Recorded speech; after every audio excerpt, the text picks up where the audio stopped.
자, 이제 그 용도 변경까지 이제 한번 봤고, 제일 많은 게 용도 변경입니다. 뻥을 하게 되면. 그리고 이제 대수선, 증축 이렇게 하는데, 신축은 뭐 비슷한 거죠. 아까 첫 시간에 이제 계속 이야기를 했는데, 신축할 때 뭐 텁하기 골조하고 짓는 것부터 한번 말씀드리는데, 그거는 나중에 시간이 되면 한번 다시 말씀드릴게요. 일단은 대수선입니다.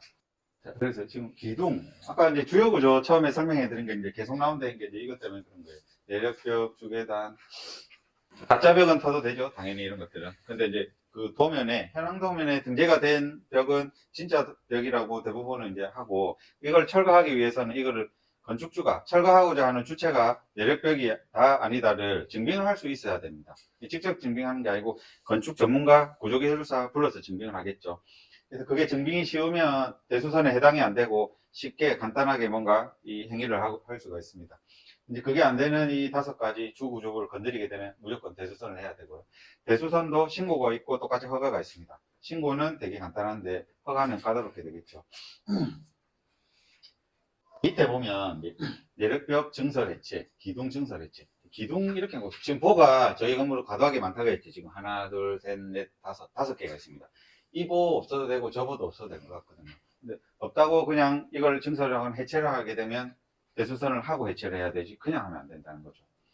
기둥도 그렇고 이게 개수가 나와 있습니다. 이게. 해체, 증설 또는 해체하거나 3개 이상 수선 또는 변경. 예.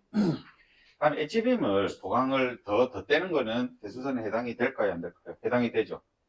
수선 또는이고 하거나가 돼 있고 그래서 하면 무조건 해야 돼요. 그리고 또 마지막 항은 보십니다. 이거는 그냥 누가 봐도 어지간하면 좀 해야 될 것 같고 그렇잖아요. 마지막 항은 그냥 니도 모르고 나도 모르고 막 합니다. 우리가 그냥 인테리어 한다고 뭐 내가 병원업을 해요. 근데 노후된 주택이나 아니면 기존 병원을 내가 이제 했는데 보면 우리 서면 메디컬 스트리트 보면 아주 디자인들이 다양하죠. 어떤 건물은 치과 하시는 분이 이빨 모양으로 막 이렇게 해놨다가 건물 전체를 그 마감을 이제 완전히 바꿨죠. 대수선을 안 했을 가능성이 많습니다. 일부러가 아니고 몰라서. 마감 재료를 증설 또는 해체하는데 30제곱미터. 30제곱미터면 생각보다 작아요. 가로 5m, 세로 5m의 건물 외벽을 바꾸면 그럼 전체로 한 3층 건물 전체를 디자인을 새로 해서 금속으로 마감을 새로 했다 하면 대수선입니다. 그거는. 자, 거기는 대수선 신고를 해야 됩니다. 신고를 하면 비용이 일단 차이가 나죠. 설계 건축사에 들어가는 비용, 그 다음에 업무 처리, 허가를 이제 넣고 해야 되니까 기간이 또 많이 걸리고, 내가 외벽에 쓰는 이 자재가 막 그냥 금속 공장에서 금속 발주해가지고 이렇게 하면 되는데, 전부 다 어떤 거는 또 성적서 들어가야 되고, 뭐 이런 것들이 해당이 되고, 소방법도 이렇게 봐야 되고, 창호가 분명히 바뀌겠죠. 외벽이니까. 가면 아까 말씀드린 환경, 에너지 또 저촉이 되겠죠. 그래서 대수선이라는 말이 일단 들어가면 기간, 비용, 뭐 알아봐야 될 규제 이런 것들 때문에 많이 늘어나고 힘들게 된다. 가급적이면 안 하면 좋은데 이렇든 간에 저렇든 간에 이거를 무지해서 몰랐든 간에 일단 하게 되면 일단은 건축법 위반이 또 있죠. 몇 년 이하의 징역, 몇 천만 원 이하의 벌금 이런 것들이 해당이 됩니다. 사안마다. 그래서 경감을 시킬 수도 있고 건축사를 통해서 일단 해결을 할 수도 있고 이 기준들은 알고 계시고 일단은 건물이 3층이 넘으면 무조건 허가를 받아요. 뭐 대부분은 대수선은 허가라고 생각하시면 됩니다. 소형 1층, 2층에는 이제 이런 것들이 많이 없죠. 3층이 넘어가면 아까 그 또 한 게 있었죠. 용도 변경할 때 창호 대지 경계에서 1.5m 안에 있는 창호나 이런 것들은 방화 규정의 적용을 엄격하게 받는. 자, 그리고 대수선 이제 허가에 들어가면 이제 구조가 들어가는데 왜 제가 이건 표시했냐면 비용이 많이 들어가기 때문에. 자, 아까 그 3층 건물에 3층에 이제 방이 3개 있는데 스튜디오, 루프탑 영업을 하고 싶어서 벽을 철거를 하는데 나는 그냥 깔끔하게 법대로 할란다 해가지고 대수선 신청을 해요. 그러면 이제 뭐부터 받냐면 구조부터 와야 돼요. 구조는 건축사 중에 구조기술사인 사람도 있지만 구조기술사는 이제 공대 쪽에서 최고의 자격증이죠. 자격증 위의 자격증이죠. 그래서 구조기술사는 여기 오는 도장값만 해도 상당히 비쌉니다. 특히 구조기술사는 건물의 구조 안전에 대해서 자기 사무소, 자기 이름을 걸고 개런티를 해주고 도장을 찍어주기 때문에 그거에 대한 비용을 다 받아요. 보통 건물의 이런 기둥이나 보호 이런 것들 진단을 해주는 비용이 최소 500에서 시작을 해요. 자기들은 많다고 생각하진 않아요. 뭐 그럴 만한 뭐 이유들이 있겠죠. 자, 그래서 이게 국가에서는 어쨌든 어떤 면허가 있는 전문가들이 주는 서류를 보고 확인하는 절차가 있기 때문에 프로세스가 이렇게 복잡하게 되고, 이런 전문가들한테 지출해야 될 비용들이 이제 최소 업계에서 들어가야 될 비용들, 거기서 플러스 얼마가 이제 돼서 들어가는데, 이런 그 인허가에 들어가는 비용이 일단 기본적으로 많이 들어갑니다. 자, 그러고 보강을 해라고 이제 명령이 떨어질 거 아니에요. 뭐 화재 사건은 뭐 그냥 안전하다 해가지고 그냥 진행을 했는데, 자, 이제 여기 벽을 철거를 한다 하면 구조기술사들이 또 와서 이 벽 두께나 이 벽 두께나 이게 없어졌을 때, 아니면 이걸 철거할 때 이 건물에 주는 영향까지 생각해서 여기에 어떻게 보강을 하시오 라고 이제 이야기를 하고 스펙을 줄 거예요, 시황서를. 그러면 그 시황서대로 시공을 해야 됩니다. 근데 구조기술사는 막 아무 자재나 그렇게 쓰게 하겠습니까? 자기 안전이 다 달려있고 자기 면허가 걸려있기 때문에. 그래서 그 검증이 된 제품을 쓰게 하는데, 검증이 된 제품은 성적서가 다 들어가 있겠죠. 그럼 가격이 일반 뭐 중국산 제품이나 이런 것보다 1.5배씩 다 비싸게 됩니다. 시공비가 늘어나겠죠. 그리고 시공 방법도 정해줍니다. 다. 그리고 콘크리트 양생하는 기간도 뭐 15일, 28일 이렇게 딱 정해놔요. 그러니까 기간도 더 많이 걸리고, 그 방법이나 자재를 명시를 해놨기 때문에 그 자재만 써야 돼요. 그래서 공사비가 3천만 원 정도 예상을 했는데, 여기 와서 구조기술사에서 말한 그대로 시공을 이제 하게 되면 5천만 원으로 시공비가 올라가게 돼요. 당연히 이게 훨씬 안전하고 검증이 돼 있으니까 그렇겠죠. 근데 조금 과도한 면도 있긴 있어요. 꼬마 빌딩 제가 이제 이렇게 하다 보면 굳이 2층, 3층 건물에 과연 이렇게까지 튼튼하게 해야 될까?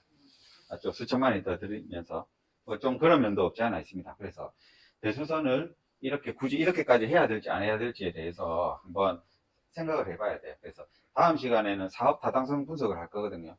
그때 이제 이런 것들을 이해를 해야지 그 안에 그 이제 우리 MPV 계산하는 그 시트 안에 입력을 할 때 이런 것들을 알고 있어야지 그 조건들을 넣을 수가 있는 거죠.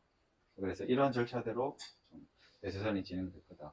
실무에서 이제 이렇게 됩니다. 보통 이제 카페 아까 말씀드렸지만 그 내력벽이든 아니든 벽체를 철거하고 HB 보강하는 순간 위반이 되는 거고요, 대부분. 그리고 복층을 좀 이렇게 그냥 짓는 경우가 많습니다. 복층은 없습니다, 원래. 1층, 2층 구간 없다 해서 그냥 지르는 순간 그거는 이제 2층이 되든지 아니면 그냥 위반이 되는 거예요. 다락이 있을 뿐입니다. 다락은 이제 그 정해져 있어요, 규정이. 정확한 치수가 알 수도 있는데 한 1.4m 정도 됩니다. 1.4m는 제 이 정도 높이에요. 여기가 지금 층고가 좀 높아요, 저희 여기도. 근데 한 이쯤에서 지르면 1.4m가 되겠죠. 위에 다락 바닥부터 해서 전역까지 중심선 이제 거리 기준으로 합니다. 그러면 보통 이렇게 허리를 숙이고 들어가서 이렇게 앉아서 식사를 하는 데는 다락으로 해서 인허가에 크게 문제는 없어요. 근데 그거보다 보통 높잖아요. 2층으로 올라가도 복층을 해놓은 데가. 그거는 엄밀히 따지면 대부분은 대수선 위반으로 이제 됩니다. 예. 계단은 이제 신설을 하는 경우가 많은데, 계단도 아까 말씀드린 주 구조 5개 중에 1개입니다. 그래서 신설할 때는 꼭 그 대수선 신고를 해야 됩니다.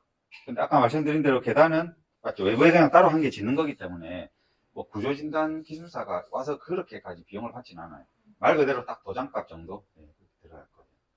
외장재 변경할 때 유의하셔야 돼요. 나중에 건물 사시면 1층 임차인이 1, 2층 통으로 내가 얻어서 막 뭐를 외장재를 대형 투선 블레이스를 하겠다 해가지고 창을 전부 다 바꾼다 하면 여기 무조건 해당이 되니까 잘 이렇게 아셔야 돼요.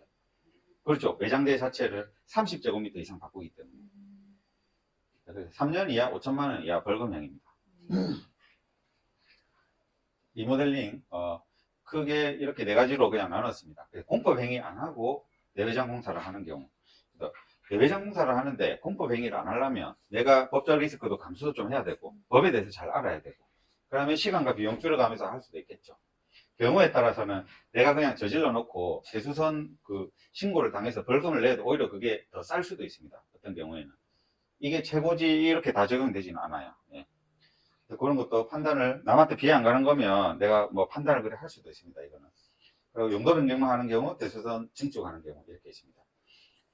다른 거는 이제 크게 보실 일 없고, 첫 시간에 이제 기획 디자인에 따라서 이 중에 뭐를 선택할지가 이제 결정이 될 거고요. 설계, 견적, 시공사 선정 당연히 이제 해야 되고, 처음에 기획 디자인 하면서 볼 때 4번 있죠. 4번이 이제 좀 중요하니까 하는 공사 순서입니다. 이게 그래서 성면 철거, 성면이 있는지 없는지부터 봐야 되고, 철거 커팅할 부분 정리해야 되고, 그다음에 보강할 건지 안 할 건지, 상하수도 설비 말씀드렸고, 정화조 차직관로, 그다음에 위생기구, 아까 화장실에 들어간 도기 이런 것도 말한 거죠. 화장실 공사, 그다음에 전기는 통신하고 같이 따라다니는데, 통신은 제가 설명 안 드린 게 뭐 거의 아실 필요도 잘 없어요.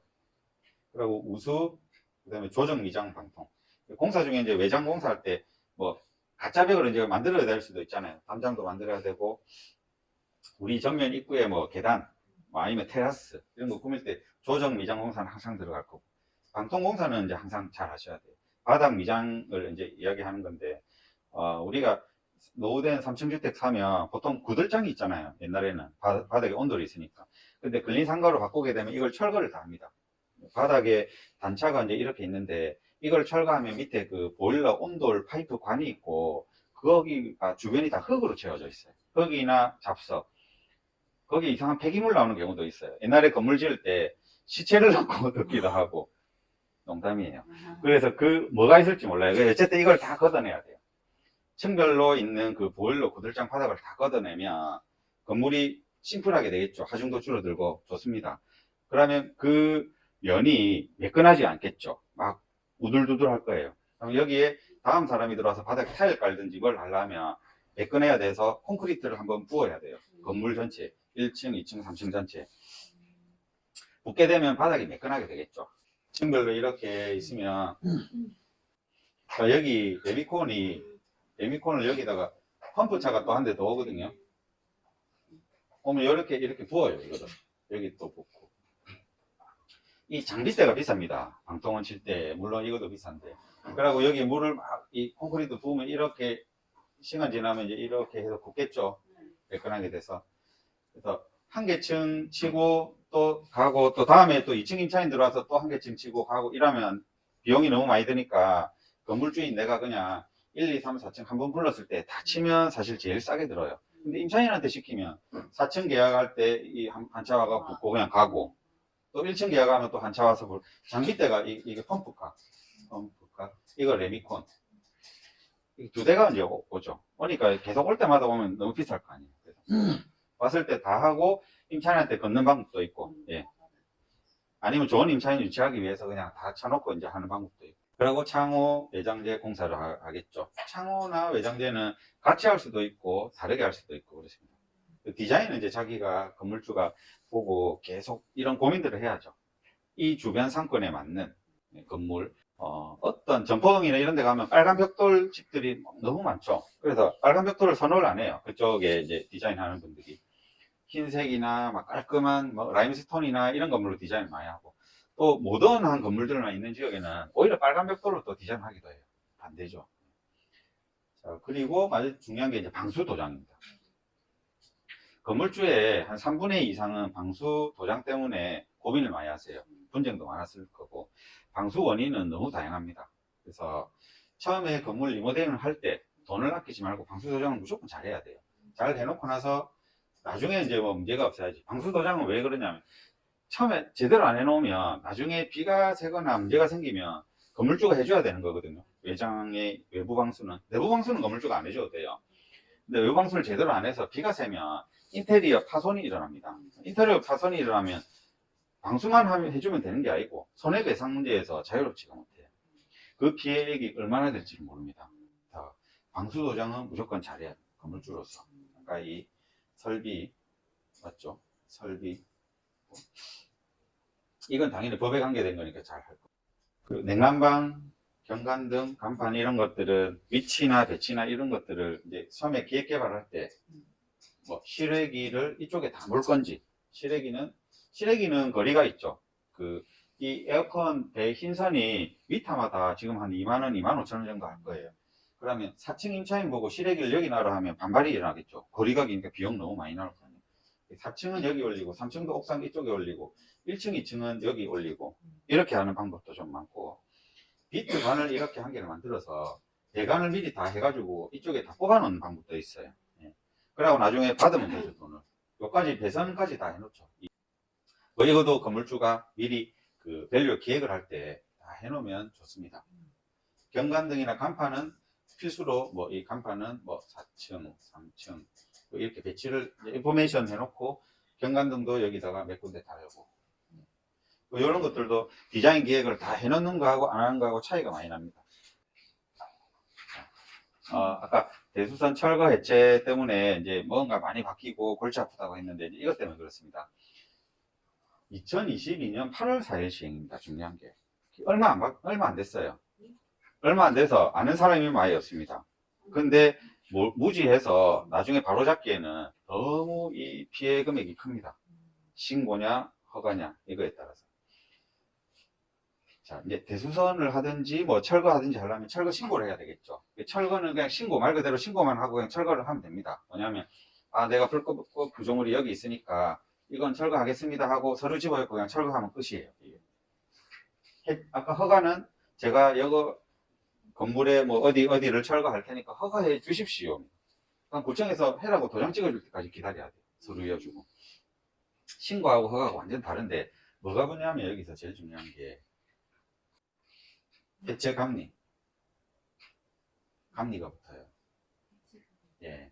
자, 신고는 여기서 신고하고 허가가 여기 있는데 신고는 해체 계획서 작성하고 당연히 해체 계획서 만들어서 해체 계획서대로 철거를 하면 되겠죠. 해체 공사 수행. 그리고 완료가 되면 그냥 완료됐다고 멸실했다고 이제 신청하고 하면 끝나요, 이걸로. 근데 여기는 해체 계획서를 작성해서 해체하겠습니다라고 제시를 하면 구청에서 검토를 해보는데 우리가 바빠서 검토는 못하고 심의를 열어서 검토하겠습니다. 일단 여기서 걸려요. 심의가 들어가면 이제 어떤 현상이 벌어지냐면 심의위원들은 뭐 건축 전문가, 뭐 학계, 뭐 교수님, 그 다음에 공무원 뭐 이런 식으로 구성이 돼요. 보통 한 개가 들어가면 위원이 4명에서 6명 정도가 이제 오는데 바쁘잖아요, 전문가들이. 뭐 매일 열리겠어요? 일주일에 열리겠어요? 한 달에 한 번. 건수가 없으면 2달에 한 번씩 열려요. 타이밍 잘못 맞추면 아무것도 못하고 2달씩 막 이렇게 기다립니다. 공사 준비 다 돼 있는데. 해체 심의 이것 때문에. 자, 그래서 심의에 이제 통과를 이제 하면 심의에는 전문가들이 오기 때문에 무조건 지적사항이 또 나와요. 지적사항이 굉장히 어려운 거면 다음 심의 때까지 수정을 해서 다시 가야 되고 이제 그래 안 돼야 되겠죠. 자잘한 거도 겨우 이제 통과를 하는데 이 통과할 때까지 밤에 잠을 못 자는 거예요. 비용이 너무 크니까. 자, 그래서 통과를 하면 해체공사 감리자를 지정을 합니다. 감리는 이제 내가 해체공사를 하는 뭐 10일이면 10일, 보름이면 보름, 한 달 동안 매일 감리가 와요. 철거 해체 잘 하는지, 안전하게 하는지, 이거를 쳐다보러 옵니다. 감리가 붙으면 감리한테 비용을 줘야 돼요. 건축주가. 하루에 얼마일까요? 하루 일당. 50만원? 조심하네요. 전후입니다, 거의. 조금씩 바뀌는데.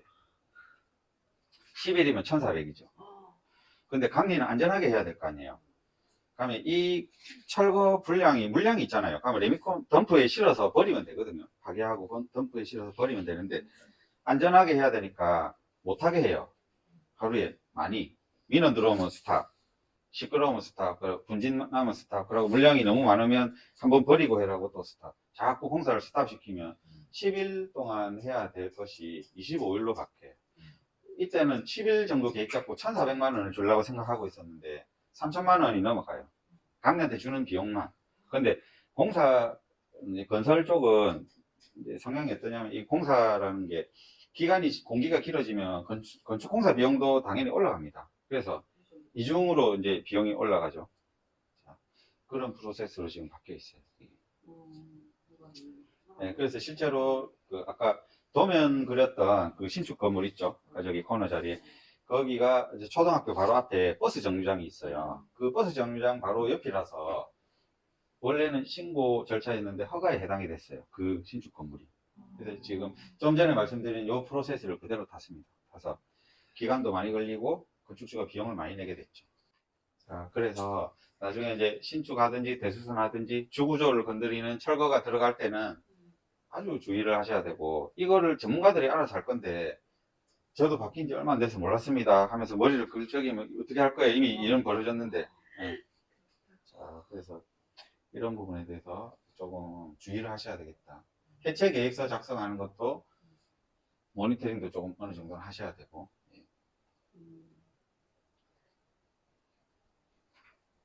그래서 요런 것들이 있다는 거는 요 자료를 들고는 계시다가 나중에 맞닥뜨리면 이제 다시 한번 체크를, 점검을 좀 잘 하시면 될 것 같습니다.